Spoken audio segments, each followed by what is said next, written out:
So I want to go over some of the free agents that have already hit free agency and that are coming up for free agency. We've talked about some of them before, but I just want to hit some of these names and run them by you and run them by the chat too. And chat, I am going to get to you guys. If you want to stop us dead in our tracks, throw in a super chat, but I'm going to try to get to everybody. Super chat. So it got leaked, not leaked, but it got I think it was Lucha Libre Online had the report today that Pentagon Jr. is going to be hitting free agency come this September. At least his contract is coming due this September. And I think that's a very interesting name. Now, I know I have taken a lot of L's predicting that people are going to go to the WWE, but I think he could be a strong candidate to actually jump ship because it just seems like he has not been a major part of the show in a long time, Pentagon Jr. I think he's got a lot to offer.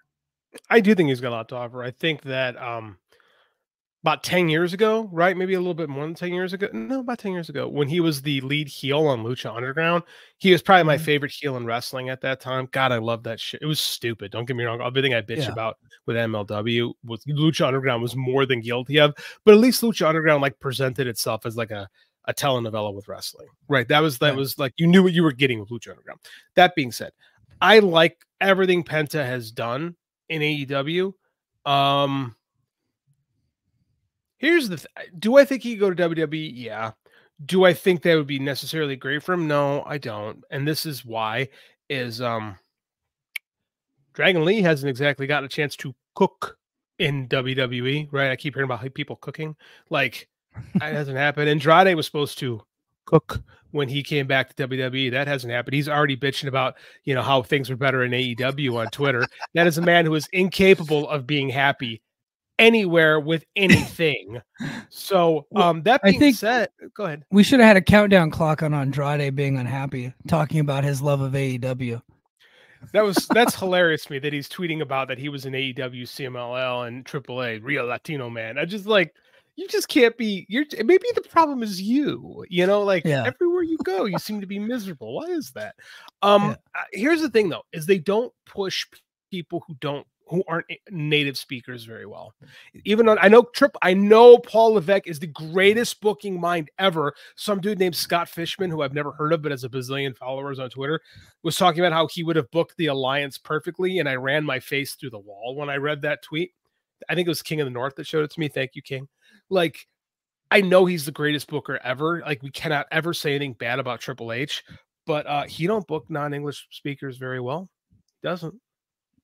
No. So I don't think going to WWE would be the best for him. I think he's kind of locked into a spot in AEW.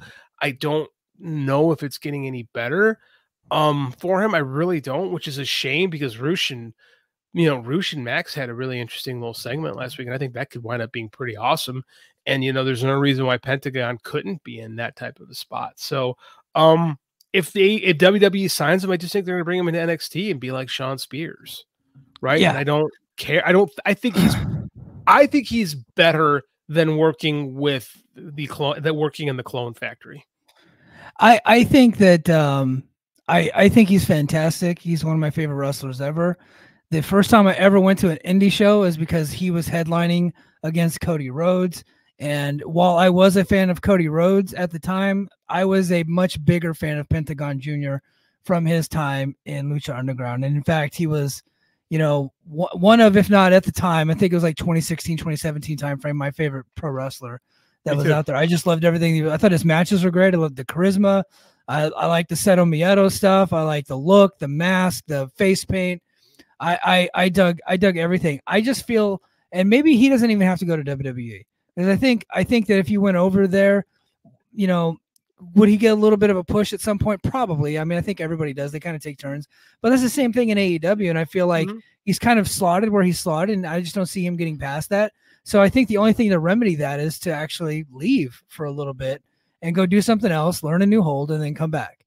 I'd like to see him take some time away from AEW because every 3 or 4 months they remember that he works there. And then they push him on a television program, and then he gets a TV match, or he'll get a trios match on pay-per-view. But he's really just like kind of another guy on the show when I really think that he could be so much more. And it's not because he's not talented. It's because they have so many people there that he's just kind of gotten pushed further and further down the card. It has nothing to do with him. It's just the reality of the situation. So, I mean, clearly I'm going to advocate for the former TNA World Heavyweight Champion to come back to TNA because I have a TNA podcast and I would love that. And he's a AAA guy. He's making money everywhere. I think that would be fun. I don't know that they would ever be able to get that deal done because who knows what's going on with TNA. But I think that would be awesome. But I do think he needs to go away for a little bit. I'm sorry. Did you say you have an NXT podcast? I thought that's what I heard you just say. No, TNA, sir. TNA. Oh, all I hear is NXT. There must be something wrong with my headphones. NXTNA. That's what Jordan Grace came out with on her jacket. I saw.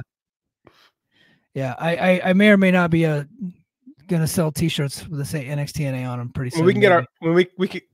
Oh yeah, see, I expect that's what I expect. We can get our buddy Regular Scott or Salty Scott on the show now. You guys can talk about NXTNA all the time. It'd be perfect.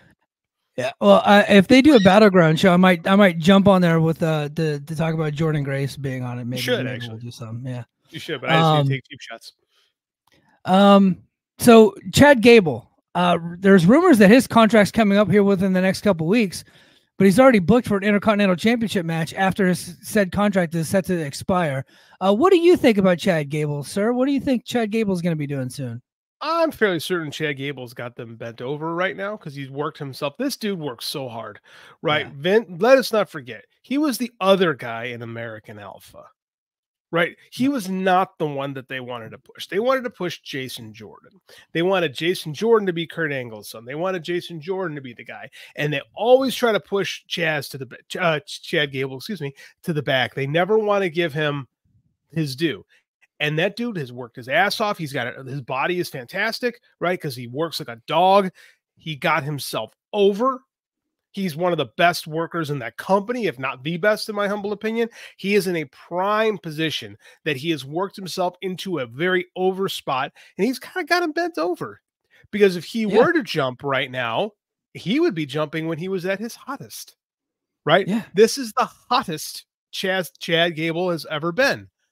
I don't think he's not going to resign. I think he will resign with a healthy pay bump. And if not, I know somebody that would like to have him.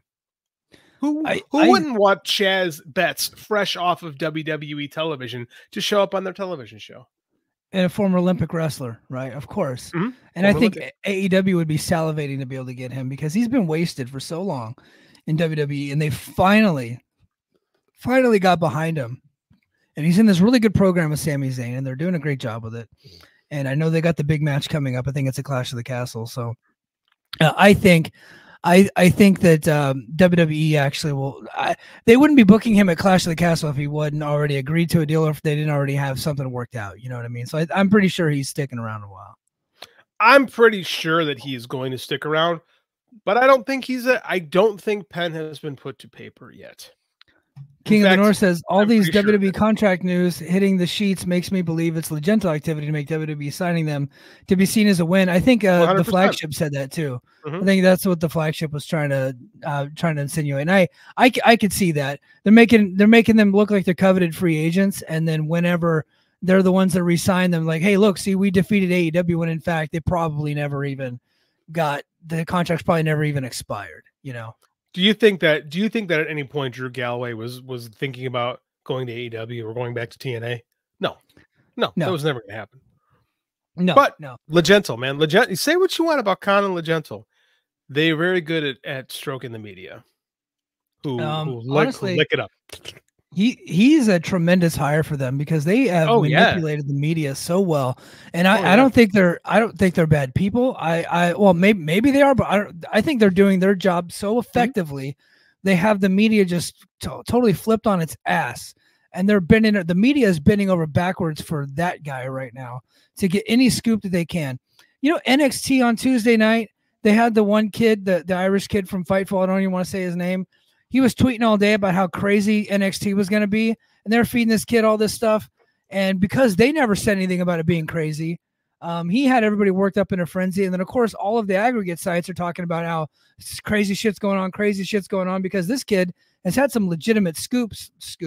He's had some legitimate PR coming from NXT, and he's been able to post it, and he's feeding all the aggregate sites.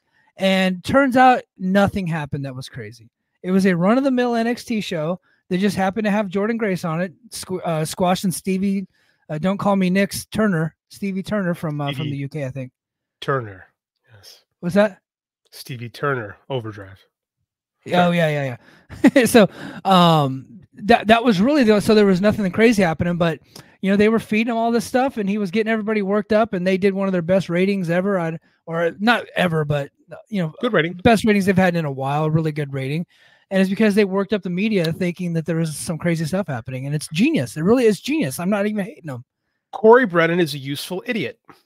Yeah, that's what you do with them. I mean, like the little 22-year-old Irish turd can get offended, but Fightful, I've made my opinions on Fightful very clear on this show, especially that guy. He's a useful idiot, right? When you're sitting there doing PR work, dude, we talked. Sean basically admitted that what they do is PR. So like, okay, I'm going to treat you guys like a PR wing, and it worked. They got their ratings up because a guy who's supposed to hold them accountable in the media is doing PR work for them. Fuck him. And that's just the way it is. Yeah, help fabricate their lies and get it pushed out there, and look, WWE, this is what they're doing, and it's working. So I'm not going to hate on them for that. I just think we should hold the media to a higher standard. Becky Lynch, Becky Lynch recently became a free agent. She's I believe a legitimate free agent. Is there a hope in hell that AEW signs her? I don't think so. I mean, like, they already signed Saraya, and they figured, she's just kind of average. Now she's kind of middle of the pack on that show. They re-signed Monet, who has made, a little bit of an impact, but I mean, she's not really a ticket draw. She's not really been a proven ratings draw, despite what we hear in certain Discords. Like, what is Becky Lynch going to do for you? Like, if you here's the thing, is WWE has built these people up so that they works best with their media behind them. You take Rebecca Quinn shows up in AEW, like, who cares? Like, it doesn't matter. Like, this is what they've designed, so good on them. Like, if she were to show up in AEW tomorrow, okay, cool. Is it going to make a difference for the show? No, it's not 2018 anymore. Yeah. I think AEW needs to focus on the roster that they have and start trying to make them into bigger stars. And I think they are. The ticket sales don't reflect yet. Ratings don't reflect yet. So we'll see if it's working. But they won the night. So what did they beat NXT this week? Yeah, they did. Okay, that was going to be like, I think, like a talking point for all of the grifting sites. Like, oh, NXT beat AEW this week, and AEW dead. LOL. I thought that was going to be a talking thing. So here's the thing: is we can do the AEW dead all you want, but I mean, like, it won. It won last night with no sports competition. It won. I believe NXT won Tuesday night with no sports competition.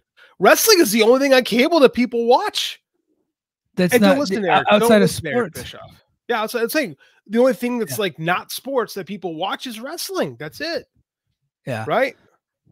Yeah. Donovan Dijak, or whatever the fuck his name is. Donovan Dijak. Mojo Rawley's his agent, right? Dean Mutati is Dijak's agent. Is he really? He actually started a talent agency, and a lot of wrestlers have signed with him. And so he did a good job putting out a press release through Fightful.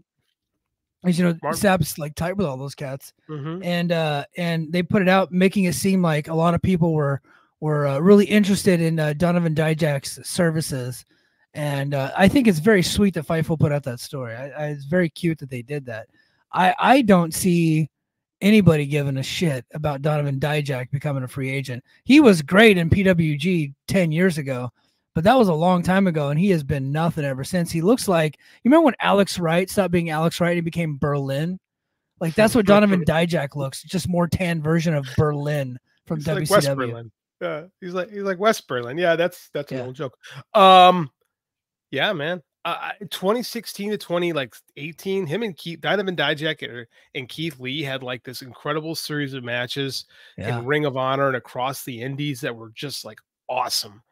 And Keith Lee actually got to do some stuff in both companies. So didn't live up to the potential. But Dijak, like, What's the highlight of Donovan Dijak's career? You know, being what was he? Slapjack? Which one was he in? He was slapjack in that group Retribution. I think the funny thing is that all of the males from Retribution are now, if Dijak does hit free agency, they're all free agents, and so Game Changer Wrestling is going to be like booking them to do the Retribution. Well, one of them's back in New Japan. He's with the Mighty Don't Kneel. Don't ask me which one. Shane Hayes. He's hitting free agency too. Oh, is he really? Okay. He is. Yeah, he is. Now I don't know that he's, because all of those foreigners, the Gaijin wrestlers in New Japan, they always leak that they're going to hit free agent, and then like their contract rolls over, or like in New Japan, just like, hey, you want to stay? Yeah. And then they just sign the same deal that they get every year.